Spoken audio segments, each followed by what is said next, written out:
evening to all of you.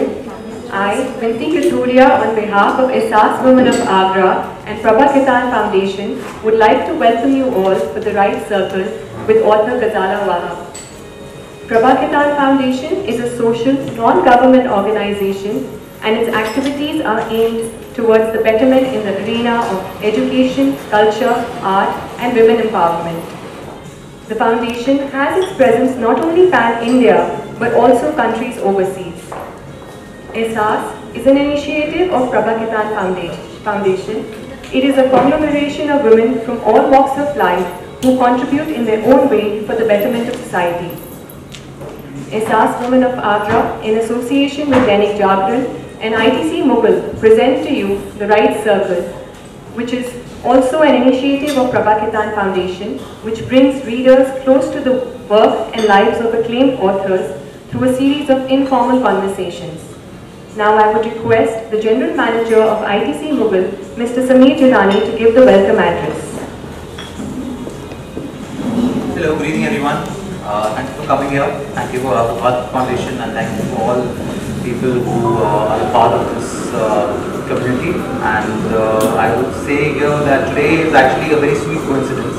It's been 8-9 years since my father and me would talk to each other on every Sunday at 11:30, because after finishing one of the English journals, English Daily, Sunday Magazine Edition and the Literature Review, we would talk, and he would give me a list of those books which I had to purchase from Amazon and have it delivered to him or to me. So things carried on, and then finally for the last 8 months we were not able to do it. And suddenly on the 2nd of January 2022, I got a call from my mother, and around the same time that my father used to call me, and she said, you know, there's a book which is exactly that book, Born a Muslim, please order it. I said, how come you are talking all this, because you've never spoken about it, and you know, you were never part of this reading habit between me and my father. So she said, nahi, hai aisa, tum order kar. I said, okay. I forgot, like a typical mother and like a typical, I would say, a person who pushes her son or her daughter, she reminded me again in the evening, order kiya, maine kar dunga, ho jayega. Then I went back home, that was working on that Sunday, and then I read through the literature review and I saw the book and I saw the excerpt of what was written about it. So I gave it a shot and I ordered. I made the mistake of ordering and sending it to my hometown. Again the follow-up came, why has it come here? I said, you said it's an order. I placed the order for you. Now read. नहीं ये तुम्हारे लिए है, तुम पढ़ो. उसमें एक और किताब है, एक और, there was another author on that day, so I was supposed to order that also. So eventually I went home this time. I got the book 4 months back, because 2nd January the order was placed. It reached on the 14th. I went the month of February, got the book, and now here I am with ma'am and able to say welcome to ITC Mughal, and it's a pleasure to have you with us. And I think today is going to be an exciting evening for most of the people who look at the straightforwardness of communication and the talk, which is heartfelt and straightforward, which is there in the book, and the way you write, put across your thoughts as cleanly as possible. So welcome, and thank you very much for being here. Pleasure. Thank you. Today we have with us a remarkable, a wonderful personality, Ms. Ghazala Wahab. Ghazala started her career in journalism with the Asian Age newspaper in 1994, where apart from routine reporting and sub-editing, she brought out a weekly defense and security page. She worked as a principal correspondent in the Delhi bureau of the Telegraph newspaper, focusing on subjects like terrorism, communalism, international refugees, and internally displaced people and insurgency. She also contributed a chapter on the changing profile of terrorism in Jammu and Kashmir for the book Operation Parakram.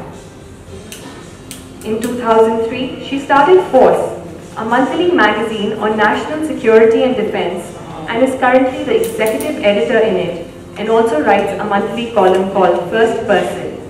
She is co-author Dragon on Our Doorstep, Managing China Through Military Power. She is the author of an impactful cover-to-cover read, a book which has created ripples not only in the literary but also in the political world, Born a Muslim, Some Truths About Islam in India. Ghazala, it's a pleasure to have you with us. In conversation with Ghazala, we have Shweta Bansal, our very own Ehsaas woman from Agra, who is an entrepreneur and an avid reader and the founder member of literary society in Agra called Lit Agra, promoting art, culture and theatre in our city of Taj. I would request you both to please take your seats, and I would request you all to please put your phones on silent and sit back and enjoy the session. Today is a very, very special day, as we have with us our very own town girl, who is the author of the compelling, unputdownable book, Born a Muslim, Some Truths About Islam in India, which is already in its third reprint since its launch on March 1st, and within its few months of publication has already won 2 Book of the Year awards. The author, Ghazala Wahab. Can we have a round of applause?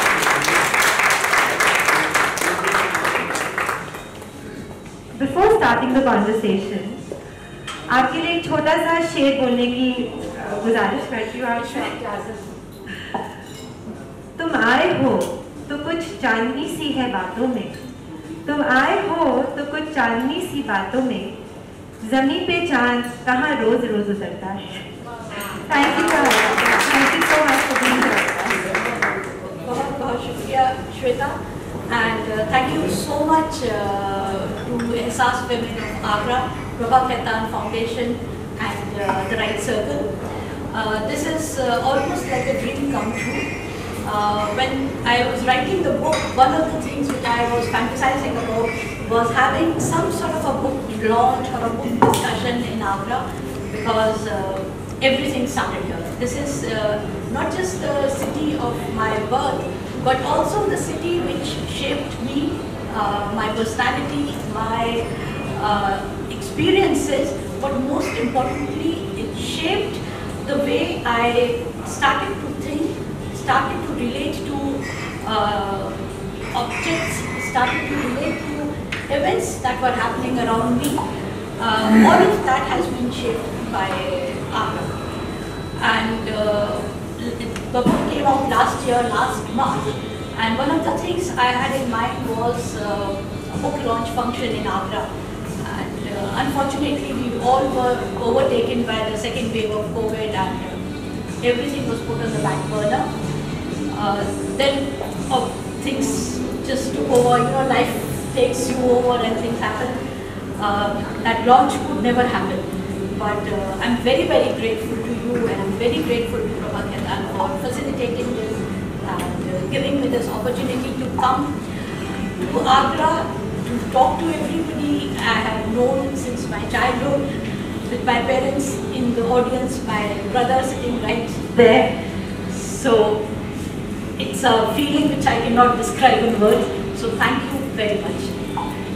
You're always welcome, and since this is your debut event in your own city, you're sitting in the hotel ITC Mughal, which has a mention in your book. Also, you have a lot of growing up memories in this hotel. You're sitting amongst people who also hold a special place in the book. How is this feeling of nostalgia? I mean, yeah, you're saying that it's like a dream come true, but can you explain your feelings? Actually, the process of writing itself, especially the first part of the book, was very nostalgic, because I was reminiscing about my growing up years, and when I had conceptualized the book, I didn't think that so much of it would be personal. Though, as you mentioned, my column first person, as the name itself suggests, it's a column on which I comment on contemporary events, but I comment from my from some sort of a angle which is personalized. So if I'm commenting on terrorism, I try and relate it to something which I have either experienced or heard or thought deeply about. So everything about my writing has been personalized in that sense. So when the writing of this book began, and I started to dwell more and more on my childhood, to pick out events from my childhood which could explain to some extent my understanding of Islam Islam, how the religion came to me, as I mentioned in the book, in triplets. There was no formal initiation. None of us siblings had a formal initiation in the religion. We just learned it by and by, through experience, through observations, through anecdotes which our parents would tell us from time to time. My grandfather would do that from time to time. So when I was recounting all of this, it just suffused me with so much of warmth, so much of feeling of well-being, that I have been extremely fortunate to have grown up in this environment which was not divisive, which was not judgmental, which had so much room for all kinds of ideas, all kinds of opinions, and which encouraged so much of independent thinking. So in that sense, it was a beautiful process of writing the first part of the book. Yeah, I guess that is why your the partly autobiographical, the well-researched book, that is why, because of your upbringing, or the whole process of growing up, is, I think, a perfect blend of your own story and the socio-political environment that we are living in. In fact, I found the book. When I was going through the book, I really enjoyed how, through your own story, through your own experiences, you have explained Islam. You have explained how it evolved in the last few decades. You have explained how it is to be a Muslim in India. And it's amazing, and the timing of publication of your book, when it was published, that critical time is amazing, because it's come out at a time when we are living in a society which is extremely polarized. Right now, those are the times. And India, which is actually confronted by communal discord. So it's brilliantly written, beautifully written. But before we start with the personal narrative, one question I know you must have answered repeatedly. Why did you choose to write this book?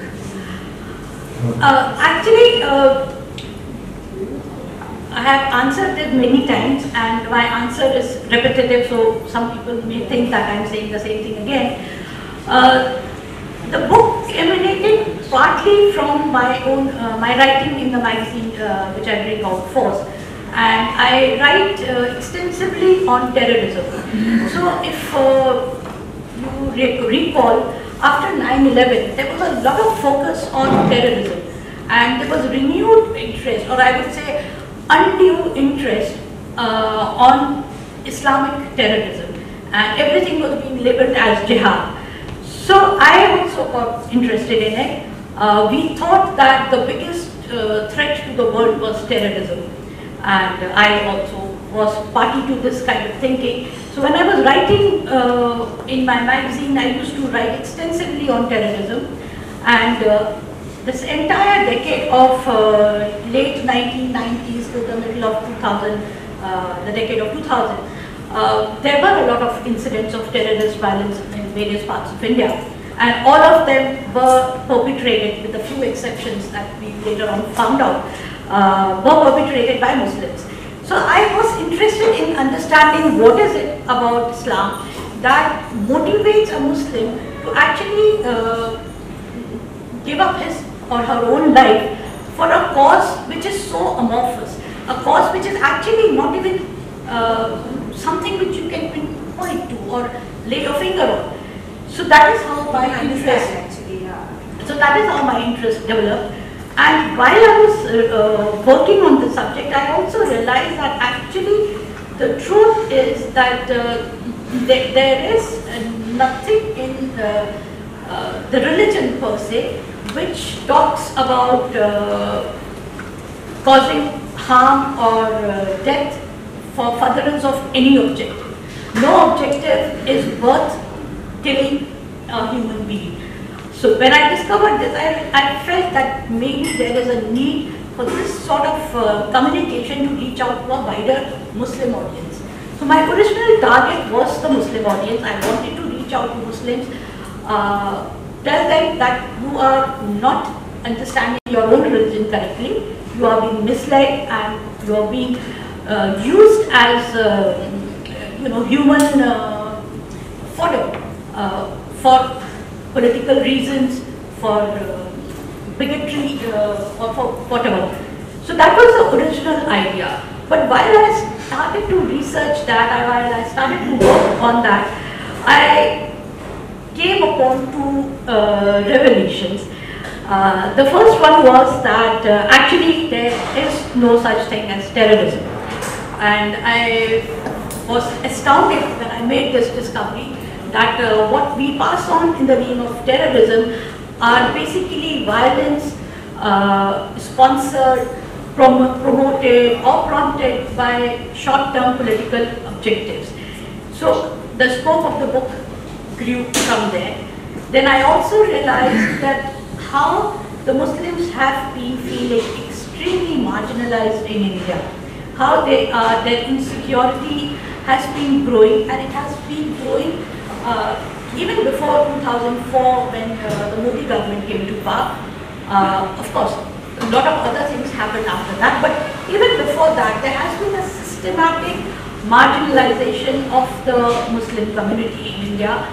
So a community which feels persecuted all the time, or which feels that it is under threat or under scrutiny all the time, and it is being repeatedly asked to prove its loyalty to the nation, repeatedly being asked to accept very prominent symbols of other faiths as part of national life, and which feels threatened, that it feels that it is coming in the way of its own practice of their religion. So I felt that a community which is so beleaguered, if you go and talk to them from top down and just give them a lecture and say, oh, you stupid people, you are being misled, obviously the response will not be proper, and they will not understand the place I was coming from. So I also had to,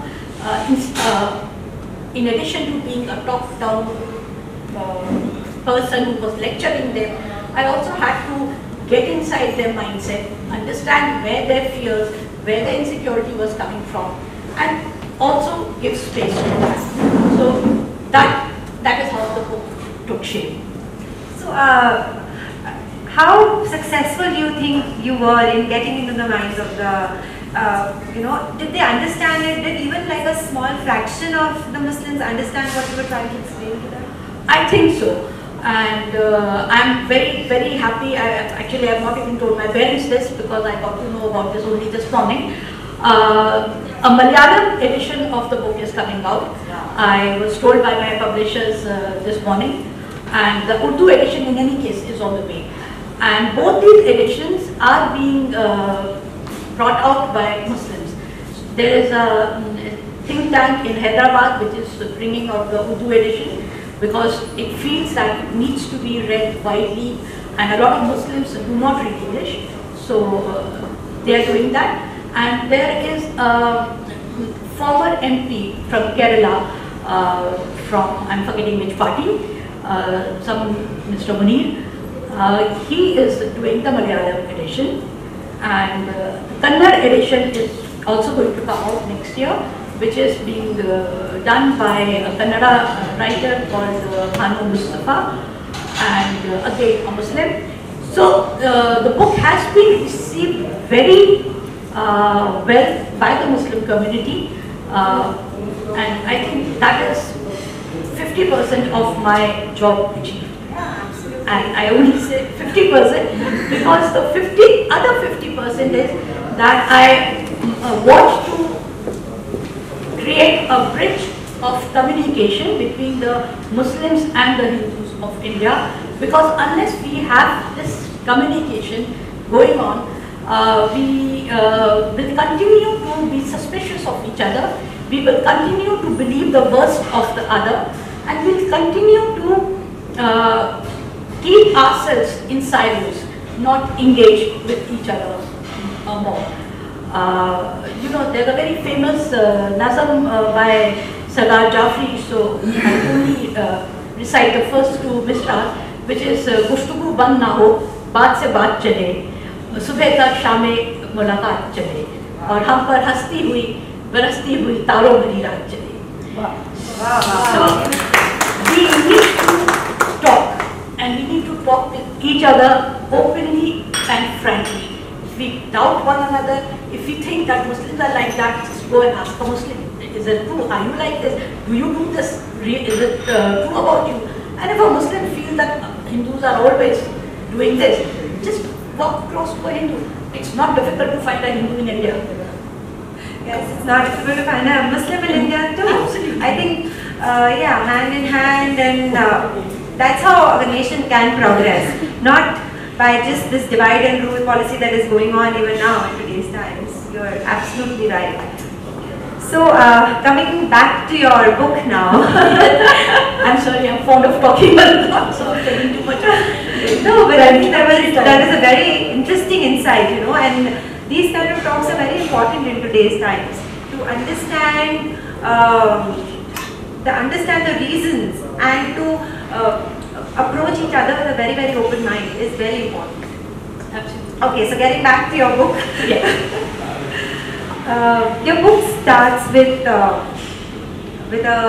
very, it's a very terrifying event that happened during the riots when your house was attacked.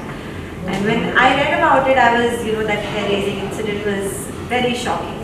And the incident, the whole thought that kept on coming to my mind, I kept on thinking, because I know your family, was that, you must have been very young, and your siblings, you have way younger siblings. So, that night of November 1990, that dreadful night, what happened? I mean, what were the incidences that followed? See, that thing was, okay, it was in the making. When this Shilanyas happened, violence broke out in a lot of parts of North India. And what my research has shown me, that was the only incident of communal violence in Agra, which itself is a novelty, and I think hats off to our city and the heritage of Agra, that even during partition there was no communal violence. Agra has a huge history of caste violence, upper caste, lower caste violence, but there has never been Hindu-Muslim violence before this. And I have quoted some figures in the book. I mean, it's a hugely referenced book, so I have not said anything off my head. Everything is backed by data. So this was a surprise, and I think even the district administration, the local people, nobody was prepared for something of this sort that it could happen. So when violence broke out in various parts of the city, the place where we lived, we were the only, and we continue to be the only Muslim household in that area. All our neighbors are, none of our neighbors are Muslims. Our neighbors kept coming and telling my family members, my father, my uncle, who live with us, then that we must go back to our ancestral house, which was in a Muslim mohalla. But obviously everybody was resisting, and we felt we were secure in a place which was upscale, upmarket, which was not a mohalla. So violence cannot happen in a place like this. And in any case, mohallas are the hub of violence. As it happened, violence broke out in both places. So in different ways and in different forms. Our house was attacked by a mob, which pelted stones, and thankfully no serious damage was done. Our car was destroyed, window panes were broken, glasses were broken, but no serious damage was done. It was not burnt down, as we feared when we was inside the house. When you're inside the house and you have a feeling of being besieged, all sorts of terrible thoughts come to you. So we had expected the worst, but none of that happened. The worst happened in the mohalla, where the following morning there was a cordon and search operation done by the PAC. Now, if anybody who's familiar with PAC knows, it is the most notorious force which has been disbanded twice because it has a huge reputation of being a communal force. So there was a cordon and search operation.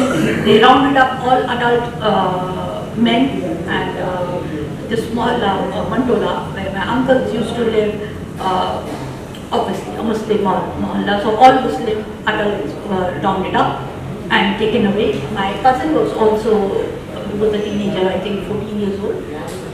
He was also picked up, but one of the constables took pity on him and he allowed him to jump from the jeep. So from there he walked to our house and he informed us that this has happened. His father and his uncle has been picked up. So my younger uncle, he had a curfew pass, who used to live with us, and we went there. He went to the police station to find out. The police absolutely true to their great nature, denied any incident of this sort having happened. So we tried to pull a lot of ropes because we knew people, and to cut the long story short, my uncles came home safe, alive in the evening, though they had bruises all over the body because they were beaten up along with other people, but they were alive. At that point, obviously, my worry, my fear was that of a child, of a teenager, that what was happening. But when I was writing this and when I was recalling this, I actually had goosebumps because I realized that what the adults in my family must have gone through. And the reason is that 2 years back, this happened in 3 years back, in 1987, there was this infamous incident of Hashipura, which is close to Meerut, where a similar coordinate search operation was happened. Muslim men were marched through the roads, taken away, and they were killed in cold blood, and the bodies were thrown in the canal. I didn't know this in 1990, but I'm sure my family members knew of this because it was big news. And the verdict came out, the case went to the court and it carried on and finally the verdict came out 3 years back. While I was writing the book, the verdict had come out, and after all these years, and everybody was exonerated because they could not pin the blame on anybody, because people had died, the PSC guys who were blamed, there were some paramilitary people here, central police people, some had died, some had come old, some had something or the other, so nobody was actually punished for this. Now, don't you see, when you don't recall your history, you kind of live in a bubble. But people who live through this, who have experience of this, their sense of persecution, their sense of fear, becomes one of the most overriding sentiment, which then governs their lives, their decisions, their choices they make. So that was another reason why I thought that all of this needed to be recorded in one place, a concise place where it's easily accessible to a larger audience. Yeah, and probably understand the sentiments or what actually you went through. You know, even a person like me, when reading it, I had my hair raising. I mean, it was crazy. It was really, really crazy, really horrifying. So I can imagine what you went through that time. Yeah. In fact, this happened. I want to read an excerpt from your book. You write, in a family comprising 6 brothers and 4 sisters, these 2 men had most visibly shared their ghettoized Muslim attire identities.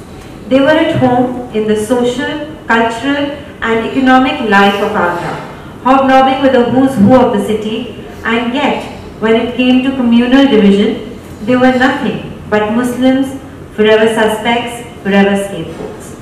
So even though your family belonged, they shifted from the mohalla, they shifted to an upscale Hindu society, they had shed their Muslim identity, they knew the who's who of town, still your family had to undergo the trauma, the humiliation, which probably even a lower class, a middle class Muslim might have to go through. So do you think this fear is the reality of Muslims living in India? Do you think it is part and parcel of being a Muslim in India? Actually, what happened with my family in 1990 was slightly unique. Mostly the victims of any sort of violence are the poor. The rich, irrespective of their religion, they do not really suffer this sort of trauma. I have recounted an incident of a very senior officer who retired as the president of one of the FMCG company. I don't want to name him because he didn't want to be named. Who lived in Nariman Point in Bombay. So during the 1993 violence, post-Babri demolition violence in Bombay, he feared, because again that big plush building where he lived, he was the only Muslim and very recognizably Muslim and famous Muslim because being the president of this big company. So he moved his family to Taj during violence because he still feared that something may happen. And for 15 days, because he could afford to do that, so the entire family moved to Taj Mahal Hotel.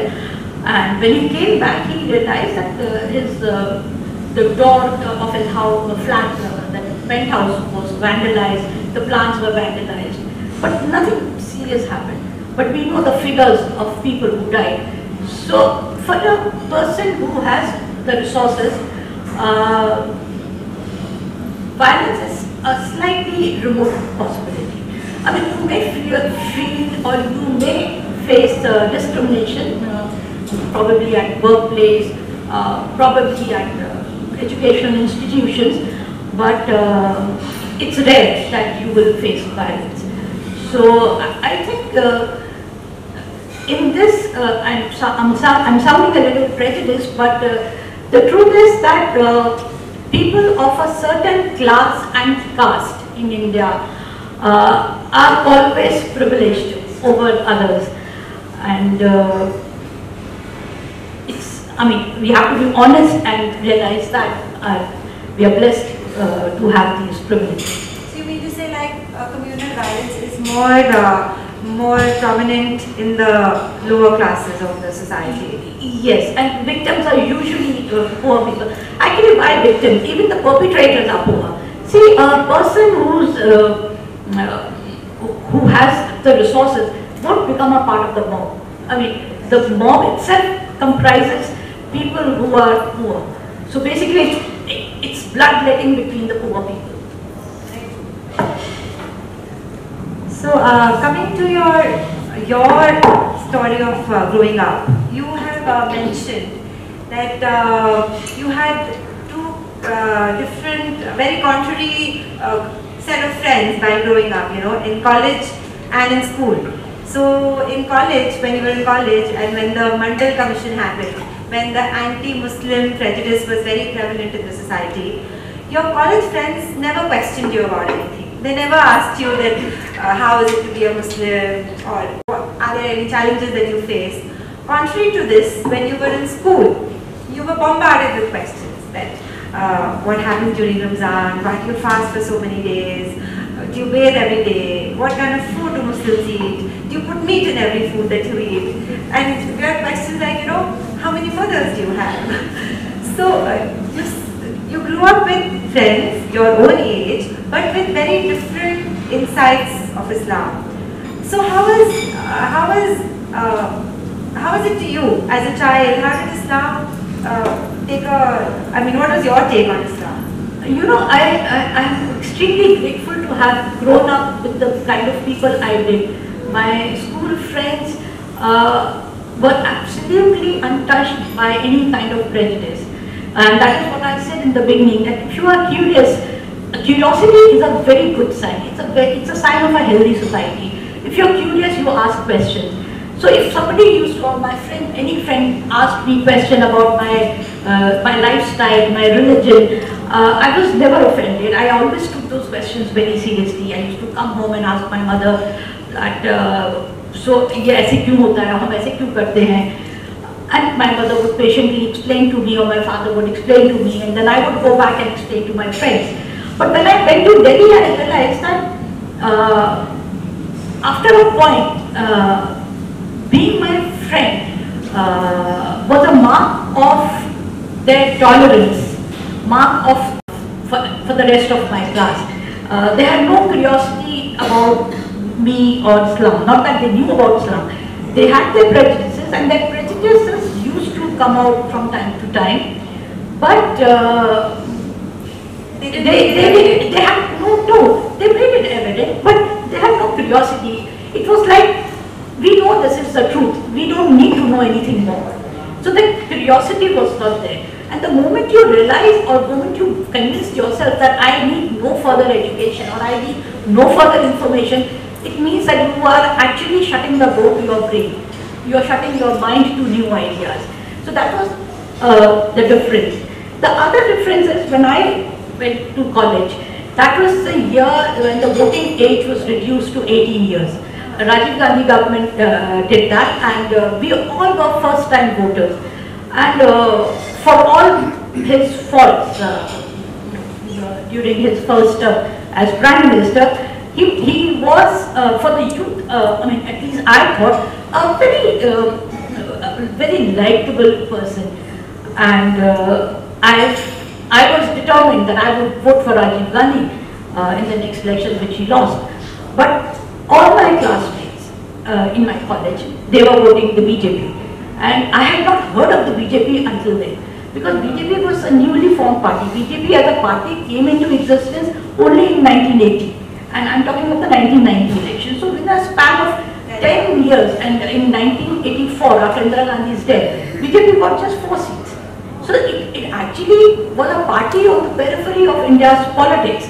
Yet that was its appeal amongst my classmates, all first-time voters, young people who had no clue who the leader would be.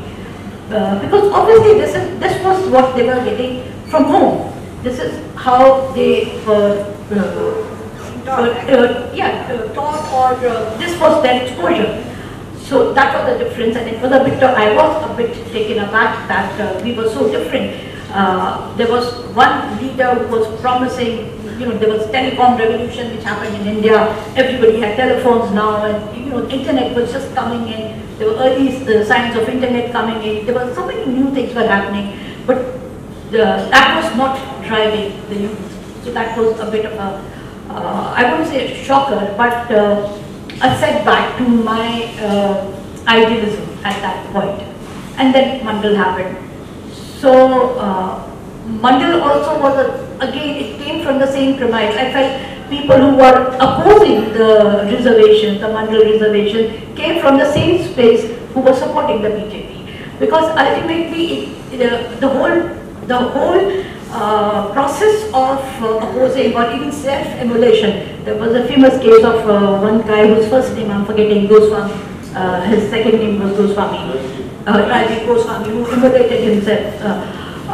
So all of this was coming from this deep-seated insecurity that now we will not have the jobs, because now the jobs will be taken up by those who will get reservations. So so all of this was the revelation for somebody coming from Agra and just thrown into this wild world of politics, caste politics, religious politics, and so many other things. I mean, you were in a very secure environment here. You were taught the right things, and suddenly you were thrown in a world with a lot of questions out there. And probably a lot of things happened, a lot of anti-Muslim prejudices you heard about once you were there. So it could have been quite an eye-opener for you. Now, in your book you have mentioned about this low-caste Muslim who wants to, he works in a tannery and he wants to change his name to a Hindu name. Also you talk another story, there is a middle-class Muslim woman who is she's very scared about the aggressive assertion of Muslim identity, like in the case of Shaheen Bagh. So do you think that the fear of being called a Muslim, calling oneself a Muslim, or asserting that Muslim identity, is it a fear that has developed very recently in are Muslims, or is it being a part and parcel of being a Muslim in India?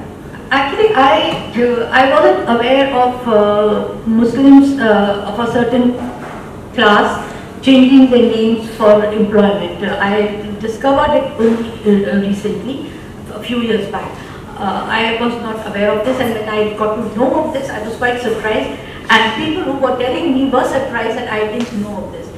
And as I spoke with more people, I realized that this is a very common phenomenon for Muslim craftspeople, artisans, masons, domestic helps to change their names. It partly comes from the fact that they think there'll be more acceptance, they'll get jobs if their names are not Muslim, and partly it is also to hide their identity in a environment where they feel that they may be persecuted if it is found that they are Muslims. So it's a twofold thing. The other part of your question, that a lot of Muslims are also uneasy about being very assertive about their Muslim identity, because they feel that unnecessary attention is then drawn to their religion as opposed to their person, as opposed to their qualifications. This is also true, and for a long part of my life, I belonged to this category. I have never been very overtly assertive about my Muslim identity, because I felt that it's unnecessarily draws attention to me as a Muslim and takes attention away from what I am capable of doing or not doing. In the similar fashion, I would just expand this argument. I have also not been very determined about expressing my feminist identity, again primarily because of the area where I work. I work in defense journalism, where you don't find too many women. So I have been conscious of the fact that nobody should judge my work by my gender. They should not think that I'm getting this done, or if I'm writing this, it is because I'm a woman. Because in any case, as a woman, forget about your religion. There are so many balls which you have to constantly balance in the air. You're juggling all the time. So I think a Muslim who wants to underplay his or her identity comes from that place. And I completely understand this position, and to a certain extent I endorse this position. And I would say, for anybody, any person of any religion, overplaying of your religious identity just takes the attention away from who you are as a person. Any individual should be bigger or greater than the sum total of small aspects of their lives, whether it's religion, whether it's caste, whether it's class, or anything. So, Ghazala, like you were talking about your workplace and being a woman, but did it affect your being a Muslim? Like a woman, and then on top of that a Muslim. How did that affect your workplace? Actually, this has been the biggest irony. Until I wrote this book, I don't think anybody in either my workplace or in the work environment that I was in saw me as a Muslim. I mean, defense is a very sensitive area. I have been visiting, the Ministry of Defense, the Ministry of External Affairs. I've been interviewing with the heads of all three military services. So if anybody ever thought that I was a Muslim, and if anybody had any prejudice against a Muslim, they would be wary of that. But that never happened, which convinces me that the polarization, the divisiveness that we see, which is now so much in our faces, is a recent phenomenon. And for all our history of communal violence, for all our history of living in silos, living separately, Our heritage of coexistence has been so deeply entrenched, so well founded that we never judged others on the basis of religion to a very large extent. We have a huge history of communal violence, but these were episodes. Incident of violence happened, it got over, people went back to their normal lives. As you mentioned my family incident, we continue to live in the same neighborhood. We have the best of relations with my neighbor. I'll just recount an incident during COVID when there was a lockdown. So you can see my parents, they're quite elderly. So the entire neighborhood kind of joined hands to help them, in the early days of the lockdown, when the lockdown was announced suddenly, there was panic and people were doing panic buying because nobody knew if they'd be able to buy the milk the next day or if a ration would be available. So in that mode of panic, everybody rallied around everybody else, irrespective of religion. Nobody was bothered with what is our religion. So I think this is what I have referred to as Ganga Jamni in my book. Ganga Jamni doesn't mean that you have to live in each other's houses or eat from each other's plates or constantly be doing puppy juppi. But Ganga Jamni means that you recognize that the other person is different, but we can coexist, we live together. There is interdependence of work, there is interdependence of social engagements, and whatever we are faith, it's our personal matter. In our social engagements, we should not let that judge how we treat other people. So I think that is the essence of Ganga Jamni, that is the essence of living together, and we have a huge, huge heritage of doing that. Yeah, so I guess so you believe in the theory of amalgamation of Islam, like the synthetic Islam, as we see it in today's times, that it was both brought in by the conquerors who came to India as well as which was already existing in India. They say that Islam existed in India even during the Prophet's lifetime. One of the theories says that, and the other says that it came because of Muhammad Muhammad Ghazi, they got it with that. So, do you think that is the Ganga Jamni Tehzeeb? Actually, see, there were three ways in which Islam came into India, and it came through different routes. Unfortunately, in our popular discourse, we only think about conquerors. The truth is that there was a huge amount of trade between Arabia and peninsular India, the coastal India. So even before Islam came into existence, even before Prophet Muhammad came, there was this exchange of goods between Arabia and the coastal India, the Malabar belt. And anybody, I am sure a lot of people here belong to business families. Business doesn't happen by fluke. You have to develop long-term relationships with your customers. There's so much of trust. So if a ship sails and comes into India, obviously it takes 3 months for the ship to reach India or for an Indian ship to reach Arabia. Then these guys are here for a year. There was no currency. The trade was happening on goodwill. So you can imagine the amount of trust you have with one another. So now one day when these people came into India and they said, oh, we are professing a new faith, we have discovered a new religion which is so good and we are so happy with it. So obviously the people here were curious, and people in coastal Kerala, coastal Karnataka, that what is this religion? And if you are traveling, even today when you are traveling and you know you are traveling a long distance, there are certain things about your religion you take with you, whether a religious book or a rosary bead or something you take. So these people, when they were coming here, there were religious people with them, there were mendicants with them, there were some Sufis with them who would help them undertake this journey, or who would kind of help them during their stay in India. So the locals started going to them, and a lot of people found succor interacting with these guys. So peaceful conversions started to happen in all this coastal belt. And then gradually they started moving further inland.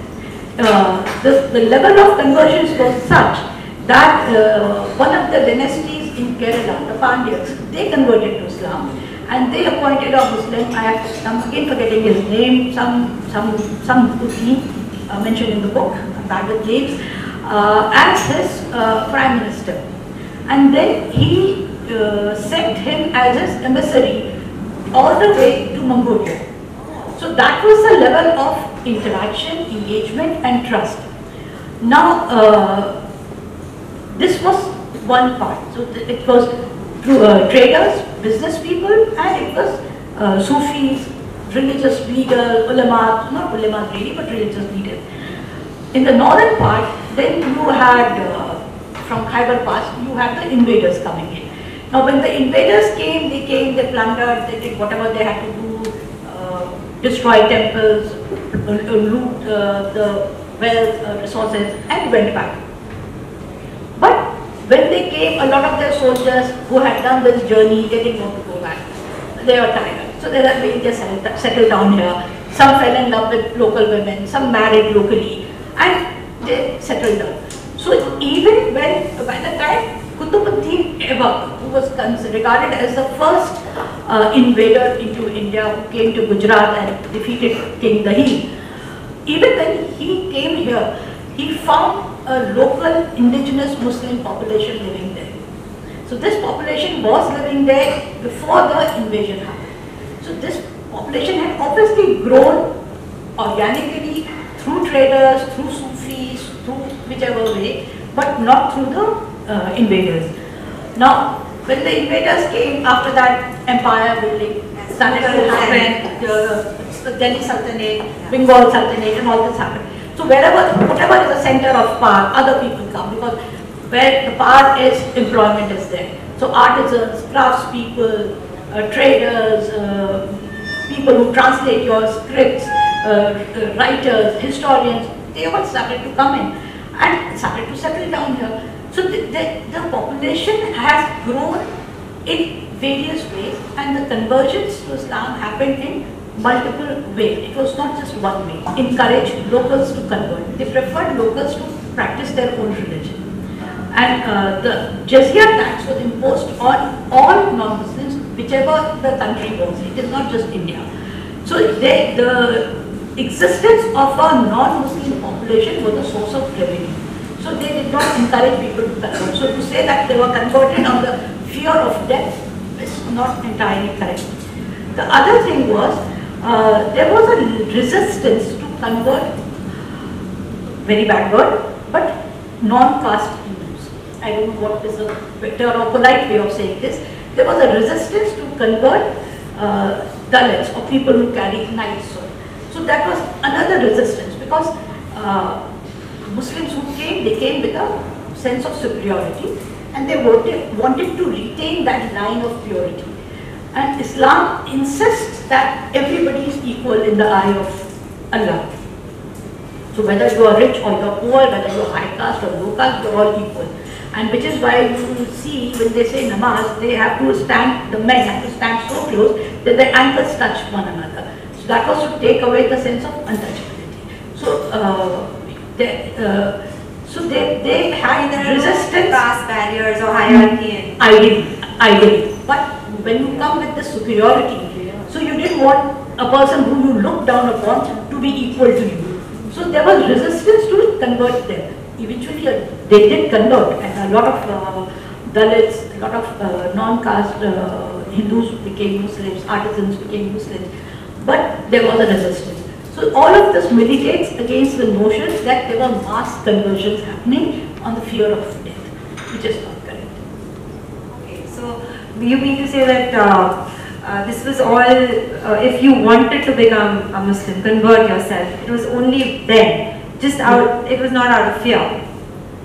It could be out of economic opportunity.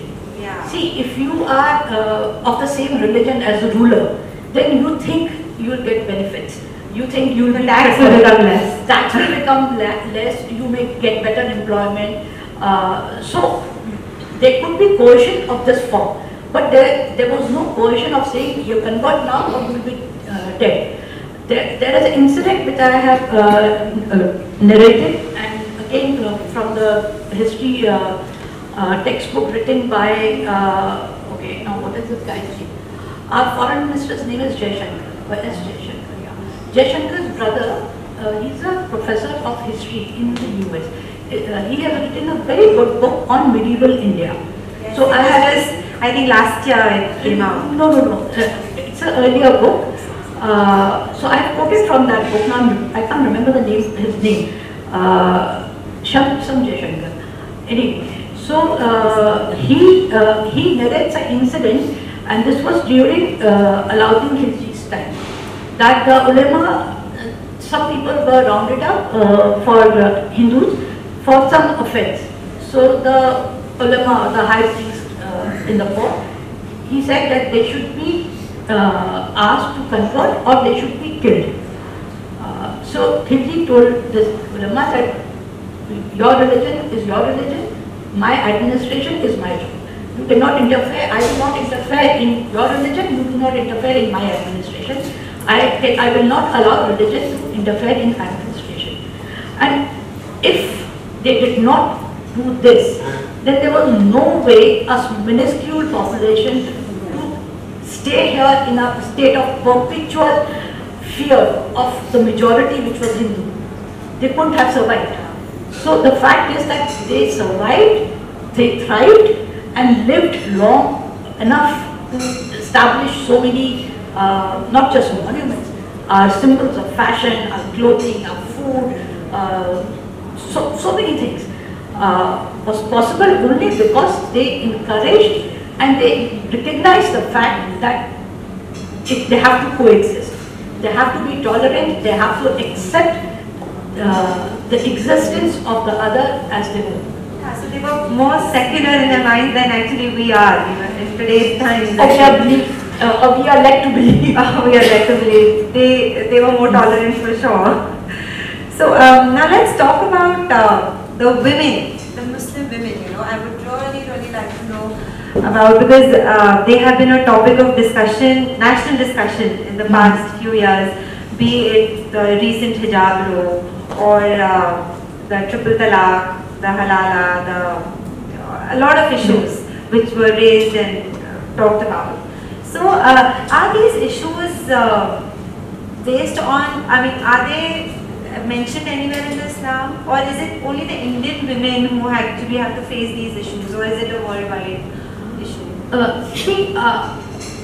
See, purely from the religion point of view, I have come to realize that Islam is probably the most feminist religion of all the religions. The rights that women worldwide enjoy are secular rights. They are the rights given by the law of the land. They are not the rights given by their religion. For instance, now you see this whole issue about abortion in the US. They have banned abortion, the Supreme Court has, because it has been banned in the name of religion. You mean like Christianity tells them? No abortion. So how would Christianity know that 30,000 years later there would be a thing called abortion? I don't know, but anyway. So why I say that it has been one of the most feminist religions is because you see, when it came in the 7th century Arabia, it was an extremely debauched society. Women had two primary functions. One was to be a wife of some big lord and just suffer all sorts of ignominy, sexual violations, and just bear children or be prostitutes or concubines. It was only women of very rich merchants who enjoyed, daughters of rich merchants who enjoyed some sort of agency, some sort of autonomy, not too much, but some semblance of autonomy. Otherwise, the state of women was pathetic. So when the religion came, the very foundation of the religion is based on the fact that there was a woman by the name of Khadija, reverential we call Hazrat Khadija, who was the first wife of the Prophet. She was older than him. She was a very successful businesswoman who had the biggest caravans going out of Mecca. And the Prophet was in her employment. So she realized that he was a very honorable man, very honest person, and she proposed marriage to him. And he accepted it, and he remained in her employment as long as she was alive. And it was a monogamous marriage as long as she was alive. And the only children he had were with this woman who was much older than him. Subsequently, the Quran, wherever it addresses the Muslims, it addresses them as you Muslim men, you Muslim women. It doesn't say that men are the keepers of women. It addresses women independently, individually. So all instructions which are given to them equally. So it doesn't say that one is superior than another. It treats both human beings as equal. So they both are the recipients of the instructions in a similar fashion. As far as the hijab was concerned, there are only 3 verses in the entire Quran which talk of attire, of clothes. The first one is addressed to both men and women, and it says that you have to dress modestly, not draw attention to your body, and keep your eyes downcast. If you come across a person of another sex, lower your eyes. The second verse addresses women, and it tells them to lower their upper garment over their bodies so that it's appropriate and they remain modest. It doesn't specify what this garment should be, how it should be, or what exactly they're supposed to cover. Now we are talking of 7th century, so you can imagine the state of garments people were wearing. I mean, they didn't have stitched garments the way we have today.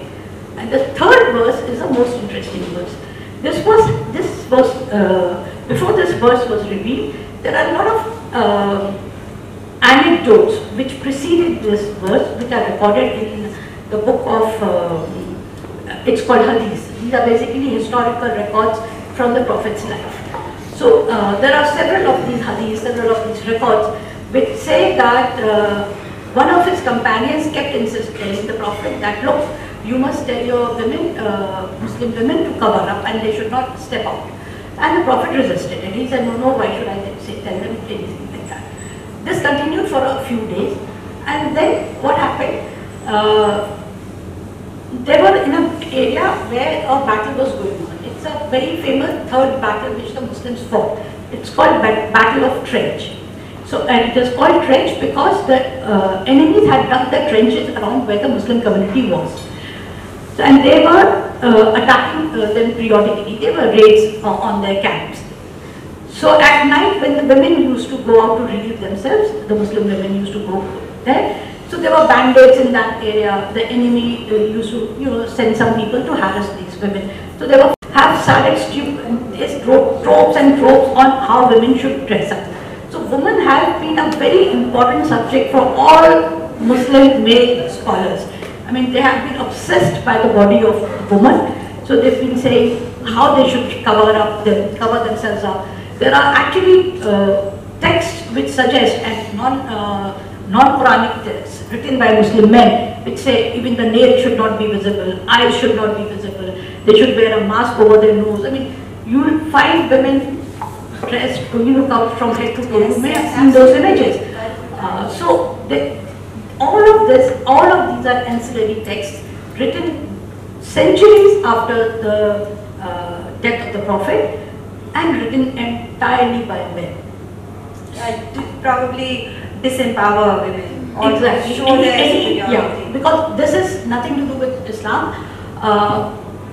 Any woman who has any agency or who is even remotely assertive is always a threat to patriarchy. So that is the first thing they do. I mean, our entire, it's not just India but worldwide, a woman's body is a repository of family honor. as if the entire izzat of the Khandan resides in a woman's body. So you have khap panchayats, you have stoning of women, you have all sorts of things. It feels like, the woman's body belongs to the eyes of the man. Absolutely. For them.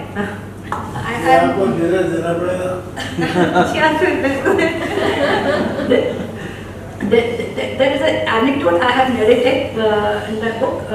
There's a very, and the first woman geologist called Dr. Qamar Rahman, she used to work in Heidelberg University. I have quoted her in the book. And she went to the mosque in Heidelberg because she was curious to see the mosque. And women are not forbidden from going to the mosque. Women have always gone to the mosque to pray. It's now that people say that women can't go to the mosque. So she went to the mosque and she was wearing whatever she was wearing, a sari or whatever. So there was a man, a ulama at the mosque, who looked at her, frowned, and he said something in German to her companion. He was a German ulama. So her companion told Dr. Rahman that he's saying, do not come here again dressed like this, you're not wearing a hijab. So Dr. Rahman told the interpreter to tell him that, why are you looking at me? You should lower your eyes. If you had lowered your eyes, you wouldn't have noticed what I was wearing. So the thing is that if we don't know our own religion, we allow others to dictate things to us, because we have no arguments to argue our case. Just briefly touch upon halala. Halala is a very Indian jugaad. Halala has no reference anywhere in the Quran, and the Quran, actually even the triple talaq has no mention in the Quran at all. What happened was, after the Quran was revealed over a period of 23 years, this was the only source of, let's say, law. But actually, the Quran is not a book of law. It's just a broad direction in how a Muslim should live his or her life. So sometimes, a century later, learned people decided that they needed to use Quran as a source of law to codify laws, how a Muslim community should practice or lead their lives. So criminal law, civil law, all of that came almost a century later, more than a century later. And then even then there were a lot of disagreements among all these people who were codifying the laws. So we have now 4 schools of Islamic law within the Sunnis, and there are 2 schools of Islamic law within the Shias. So you can imagine lack of agreement on this. So there's so much of diversity in the law itself. So the Hanafi law is one school of law which is followed in India, Pakistan, in the South Asian region. Within the Hanafi, there was this group of scholars which said, who referred to an incident from the Prophet's life, where they said there was some case which came to him, and he was said that this person has, his wife is troubling him or something was happening, and if he divorces her immediately, then this lady can marry again. So he said, okay, let him do that. But this is an incident which is narrated few centuries later. So to say that this is exactly what has happened, it's difficult to assert. I mean, I'm so bad with faces and names, I don't remember half the people I meet. So for somebody to remember something which happened 200 years back, and they said my uncle told me this, and uncle said my grandfather told me this. So you can imagine the distortions which have crept in. So based on that, they said triple talaq is allowed in Islam. So you can say talaq, talaq, talaq, and talaq happens. Quran doesn't say that. Quran says you have to say talaq 3 times, and there has to be a gap of 40 days, or 3 months between each pronouncement. So a talaq cannot happen instantly. So that is not mentioned in the Quran. So this is a jugaad bit that you want to get rid of the wife, so you quickly say talaq. Halala happens. It's a Bollywood way of. Yeah. So halala emerged from triple talaq, because a lot of men in a fit of rage they would pronounce talaq talaq talaq, or if they were drunk, they would pronounce talaq talaq talaq. Now, the Quran says you have to be of sane mind. You have to have witnesses. But once you had this jugaad of saying triple talaq, then a lot of men would regret saying talaq to the wife. Then they would say, let's get back together. But the Qazi would come in the picture. He said, no, up to talaq ho gayi. Whether when he said talaq, he was in his senses or not in his senses, whether there were witnesses or no witnesses, it's immaterial. Because now the Qazi has found a loophole in this. Then they, because one jugaad leads to another jugaad, then he said, oh, if she marries somebody else, then that marriage is not legal. If she sleeps with that person, if she has sex with the husband, the new husband, and then that husband divorces her, then you can marry your wife again. That's halal. So that's a very Indian jugaad, because once you accepted triple talaq, then you have to find a way out of it. So this finds no mention in the Quran. I mean, I can just keep asking you questions, but I think we're running out of time. I'm sorry I speak too much. But it's so interesting, you can just keep us occupied with all your conversation. So I think, thank you so much for this lovely, lovely conversation. It was my pleasure entirely. I'm very happy for this opportunity. We're so glad, so glad. Over to you, Minji. Thank you. This intense conversation has definitely given me goosebumps. Thinking and visualizing all that you had to go through in the city itself agonizes me, yet I feel good that you brought out the message in a beautiful way through your book. I'm sure this thought-provoking conversation must have triggered a lot of questions in all your minds. But due to short of time, I think we would just take about 2 questions so we can go ahead with the whole. Did you ever feel scared at any point of time? For some very strange reason, I have never felt scared, and even today you would have noticed I speak quite frankly and openly. I don't pull any punches, because maybe it comes from a position of, I won't say confidence, but a position of knowing that I am speaking the truth. So I have never felt scared. Another reason is because, frankly, I have never felt prejudice. I've never faced prejudice in my life, whether in my school or college. I mean, those strange incidents of my friends not behaving very well with me, but I never bothered much about that, because I always had very good friends wherever I went, and I faced no prejudice at my workplace. Even housing, which is a big issue that Muslims find problems getting a house in big cities like Delhi or Bombay. When we were looking for a house, and my brother is here, we both were looking for a rented accommodation in Delhi. We never faced discrimination based on our religion. The first time when we were looking for a rented apartment, we did face discrimination, but that was because my landlady suspected that my brother and I were not brothers and sisters, and we were having a scene. So she wanted to meet the parents. But beyond that, I never faced that sort of discrimination. But my cousins who came after, 15 years after me, who came to Delhi to work and study, they faced a lot of discrimination. So things deteriorated over the first half of your book. So you have quoted, you have written many places that the kind of Islam that comes to us is taught by uneducated mullahs and maulvis. So and you talked right now about starting a discussion, a healthy discussion between the two communities, the prevalent two communities in India. So how will it happen when there's so much of education, lack of education?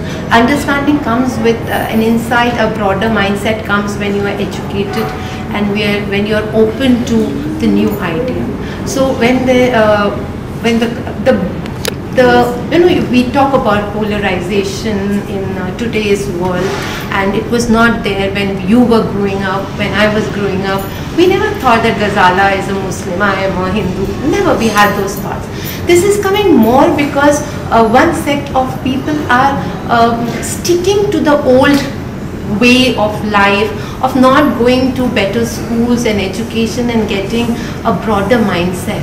So that rift is becoming bigger and deeper, rather than one sect which is going ahead with an open mind and an education, and not that they want to suppress the other part. I feel, that's my opinion. I want your opinion on it.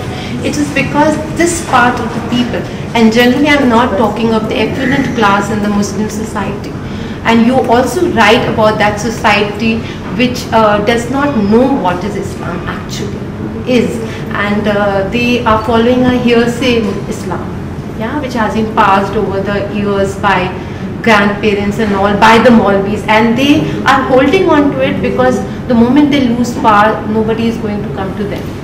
So those kinds. So I just want to know, isn't it because of that the discussion can only happen when somebody from the community starts this endeavor, this struggle to educate each and every person there, and so that they can grasp the other person saying also. If I am saying hello to you, you might take it as a mockery. You should have a vision to take the positive coming to you, rather than always digging out the negative from what the, So the education teaches you everything here.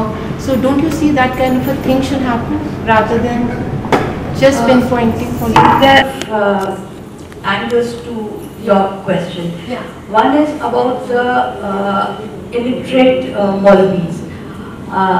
Now the problem with illiterate Maulvis is that they come from very poor families. Rich people never send their kids to madrasas to become a Maulvi. So, and if they only study in a madrasa, they'll only know the Quran, and they'll know the Quran by heart, and their worldview will be limited to that. So there is absolutely no way out of this unless educated, learned, intelligent people decide to become Maulvis, which is unlikely to happen. And I don't think this is limited to Muslims. It's true for most faiths. Maybe not Christianity so much, but even among Hindus, I don't think very educated or people who have better career option would opt to be a Pandit or Imam. So that is a big, that's a separate part. The conversation or the bridge of conversation that I'm talking about, it is not among the Maulvi and a Pandit, it is about among common people like you and me. For this, you don't need to know the religion. You only need to have an open mind to understand the other person and where that person is coming from. As far as lack of education and lack of sensible education among Muslims is concerned, there are two very big reasons for this, and both of them are not a compliment to us as a society. We have a shortfall of primary schools, huge shortfall of primary schools. Even when there are primary schools, they are not where they should be. Just as we don't have hospitals in the places where they should be, they are all localized or centralized in select places. So a large number of Muslim children, they do not have access to good educational institutions. Now when you have Muslims living in ghettos and the schools having with the rule of 10 kilometers, these Muslim kids cannot access those fancy schools. Then because they come from poor families, they cannot afford to pay those fees. So what you need is schools in Muslim ghettos. So you build a school in a Muslim ghetto. A philanthropist can go create a school. Where will the teachers come from? Now, if the community itself is backward, if the community itself lacks educated people, they cannot produce adequate teachers to teach in those schools. So these teachers will come from outside. Now, how many teachers can come from outside? Who will pay their salaries? A community which is so poor, where will the salaries come from? So basically this is a very, very terrible vicious circle. I have in the last chapter of my book suggested ways of getting over this hump. Now just to give you a small example, we have a Ministry of Minority Affairs. Now the government of India recognizes few communities as minorities in India. These few communities include Jains, Sikhs, Muslims, Christians, Parsis, Buddhists, and one more, I'm forgetting, Jews. Now, the financial, economic and educational level of all the communities are widely different from one another. So if you have an equitable practice towards all of them, obviously the one which is most impoverished is going to get the least. So a policy of equity doesn't work.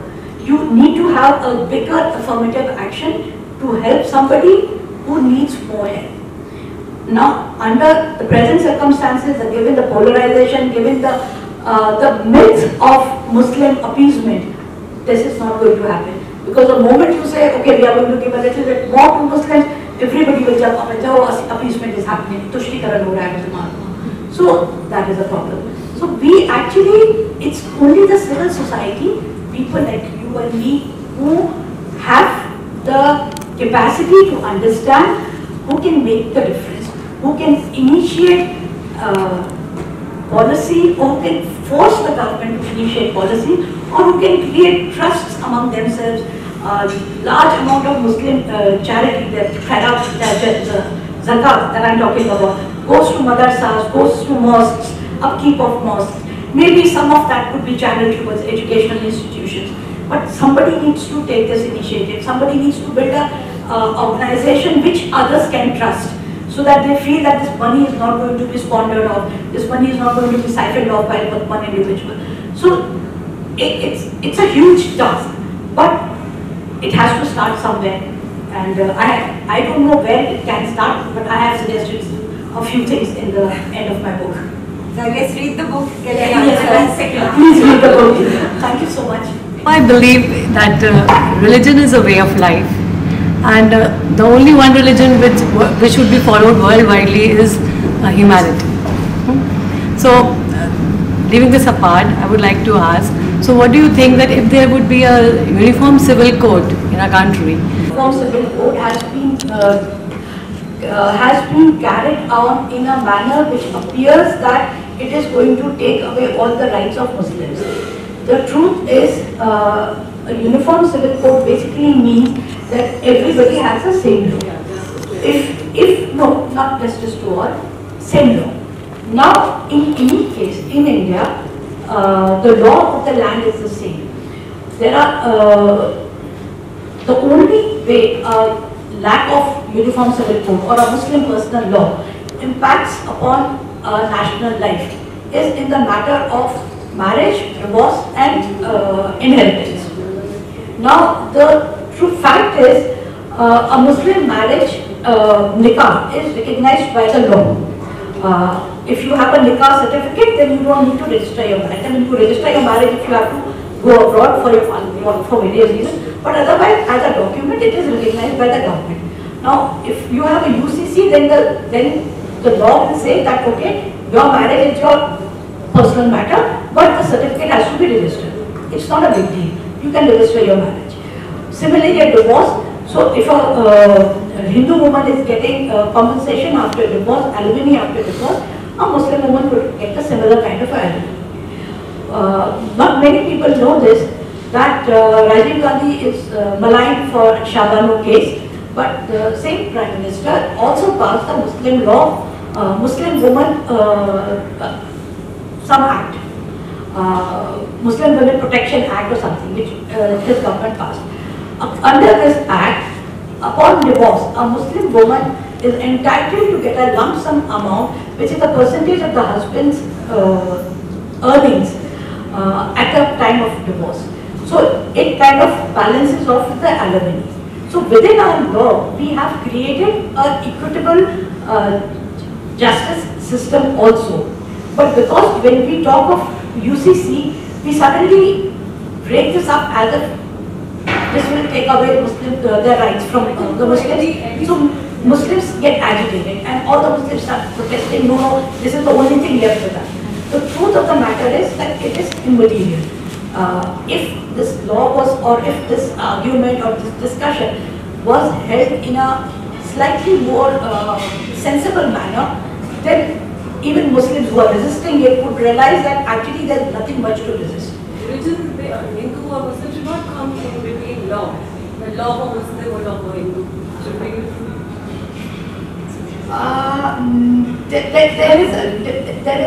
See, there are certain things. Says a Dalit was raped or a Muslim was raped or a Hindu was raped. No, the woman should be the woman should be. No. Okay. That's okay. No, I just half a second to explain to you. See, the thing is, the law is different. Your criminal law is different.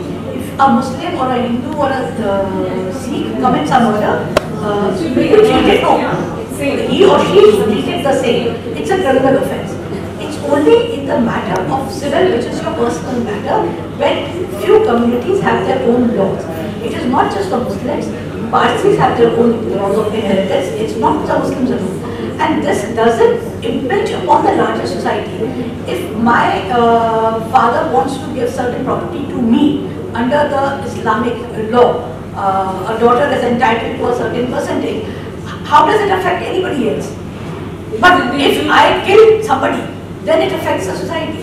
So the criminal law is uniform for everybody. So the personal law, it's not just India, worldwide. You may have heard of Sharia courts even in the UK. Worldwide, the matters of marriage, divorce and inheritance are left to the communities. It's only in India, unnecessarily, we have raked up this debate. But even if this happens, it doesn't really affect anybody for the simple reason our laws in any case have made this redundant. So in practice, on behalf of SAS Women, I welcome our chief guest, Mrs. Anupama Gora, who is a teacher by choice and entrepreneur by accident. She has molded the life of students and served people with her kindness. She is a founder member of LID Agra and of an NGO Oxygen working towards making Agra green. Anupama ji, I would request you to come forward and present the memento.